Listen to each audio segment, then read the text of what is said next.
Hello everybody, and welcome to part 2 of a 4-part series highlighting my 4 biggest bass of summer 2017.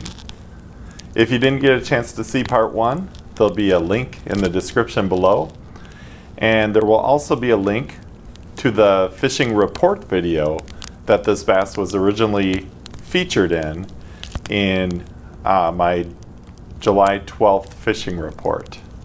I thought I'd let you know about the equipment I used for this trip. Of course, as I do most times, I was using a Booyah Pad Crasher frog. I love the Pad Crasher model because it slides through the weeds really well. These frogs are a perfect combination of being soft enough but durable enough to catch a lot of fish on. As you can see, this one's pretty beat up. On all my frog fishing rigs, I use Power Pro 65 to 80 pound super slick line. You don't want to lose one once you get one on in the weeds, and you don't need to finesse anything when you're frog fishing. So definitely heavy duty stuff. The rod I was using the day that I caught the big fish in this video is a St. Croix saltwater model rod. I mentioned last video that I build rods, and this is one that I built from a St. Croix saltwater blank. Decorative kind of thread work here. All the guides are attached by thread. It's kind of fun when you can pick the colors you want and stuff. 7-foot model, medium heavy. This rod is kind of nice because it's got a little bit of a softer tip than the one I was using in the first video. And that gives you an extra split second to set that hook when you're frog fishing. Sometimes that can make all the difference. The reel is a Lew's Mach 1 speed spool, 7:1 gear ratio. It's kind of nice to have a faster reel when you're frog fishing for bass, because sometimes you just got to get them up and out of those weeds as fast as you can. The grip isn't a custom turned grip out of cork. I put a manufactured grip on it by MHX. Really nice, really solid to be able to hold on to the rod with. On to the fishing. This was a really interesting trip. I had about 3 days out towards the Mille Lacs area, and I decided on the way to Mille Lacs to hit a lake west of there. And the lake that I hit was called Sullivan Lake. And I'll show a little clip of it here at the beginning, and I want you to notice the sky. You can tell that something's kind of blowing in.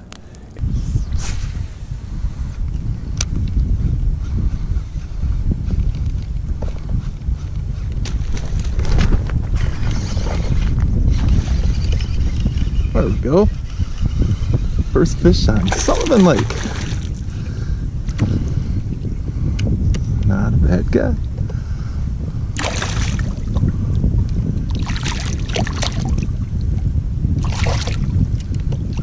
How about that? And that's one thing I always do. I look ahead to the weather. I did get a late start that day, but I was able to catch a few bass. I kind of hung out pretty close to where the landing was, because I knew my afternoon was going to be a little bit short in the fishing area. So caught a couple of bass there. You can see the weather coming in, and once I got to where I was staying, whammo, that weather hit. In fact, the DNR had a weather map of that night. Here it is. And as you can see, there was a lot of rain coming through, and it was hard rain.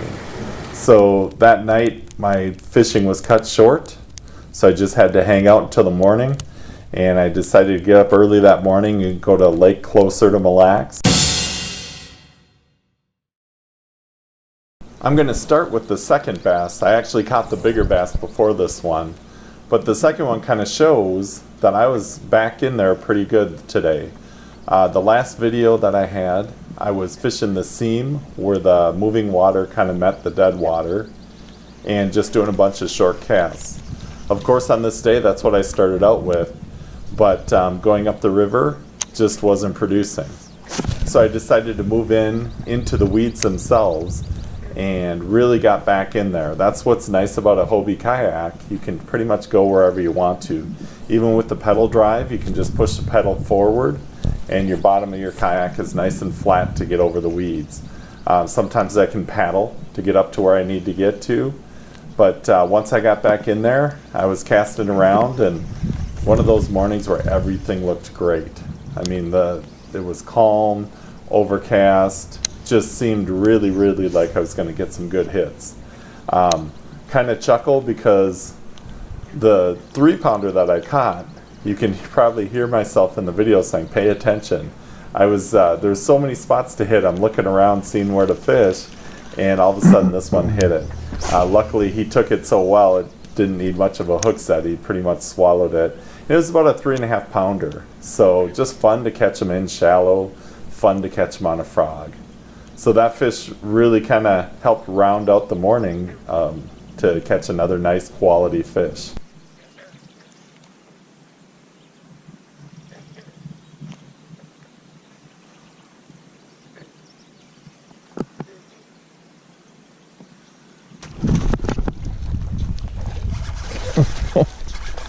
Pay attention. Another nice one.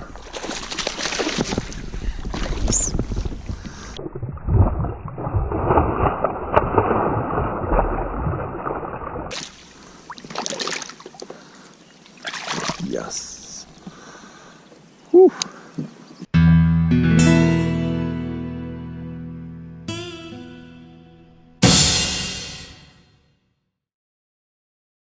As I slid into the more still water away from the main river channel, everything looked good. Sometimes it's hard to decide where to start, but I was a good place to start when there's some tall reeds.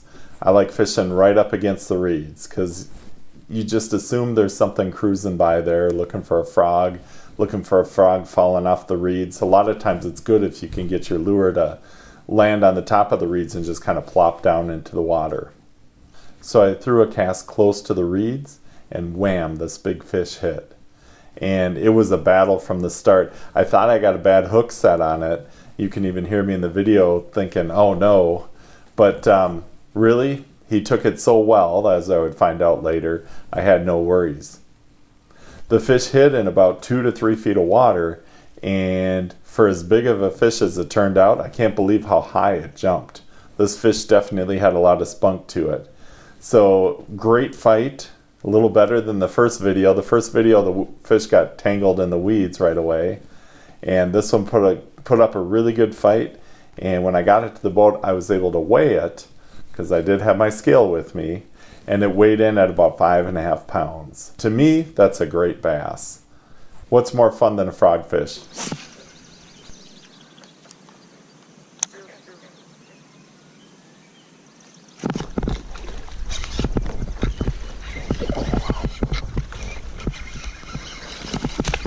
Oh my goodness.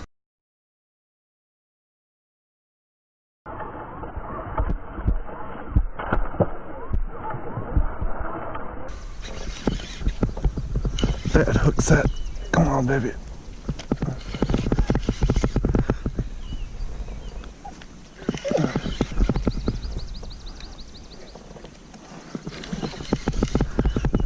Come on. Still on there.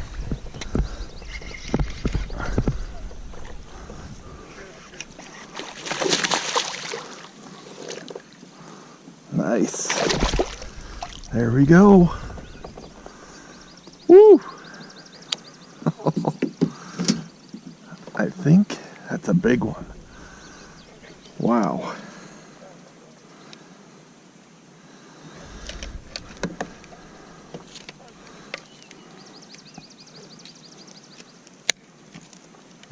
Let's see what we've got.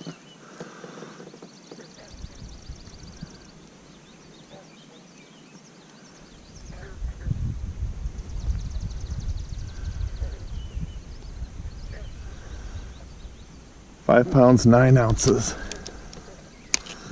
Yes. Another great frog bass. Mille area. Hit that frog. Just kind of sucked it in. 5 pounds, 9 ounces. Awesome.